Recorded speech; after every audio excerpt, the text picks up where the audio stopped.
हाँ मैंने की थी। वो ये था कि मैं मौके पर उस टाइम गया था, मुझसे डीएम साहब ने कहा था, एसपी साहब ने कहा था कि आप मौके पर जाएं और भीड़ को आप सेटिस्फाई करें। मैं गया था, तब मेरे सामने डीआईजी महोदय, एसपी और डीएम आपस में ये डिस्कशन कर रहे थे कि तुरंत गोली चलाने का ऑर्डर लिया जाए। कौन कर रहे थे?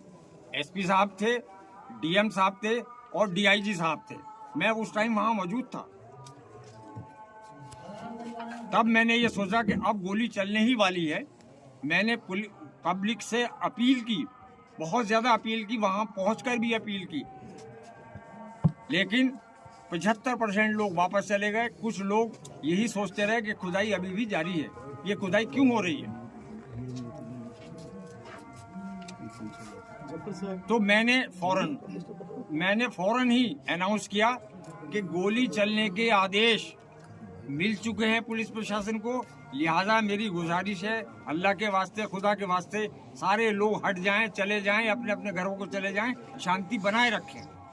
उसके बावजूद भी कुछ लोग वहाँ ये जानने के लिए रहे कि क्या वाकई में जामा मस्जिद की खुदाई हो रही, और किसी लिए नहीं, इसलिए। लेकिन खुदाई की अफवाह किसने फैलाई? जी, खुदाई की अफवाह किसने फैलाई? खुदाई की अफवाह इसलिए फैली कि वो पानी जब चारों तरफ चला तो पब्लिक में ये अफवाह हो गई, ये भ्रम हो गया, ये हो गया कि खुदाई चल रही है इसलिए ये पानी आ रहा, क्योंकि वो पानी आने का कोई टाइप था नहीं। अंदर से लगातार अनाउंसमेंट भी हो रही है और उसके बाद भी अफवाह फैल रही है, तो ये तो कहीं ना कहीं आप लोगों की कमियां रही ना?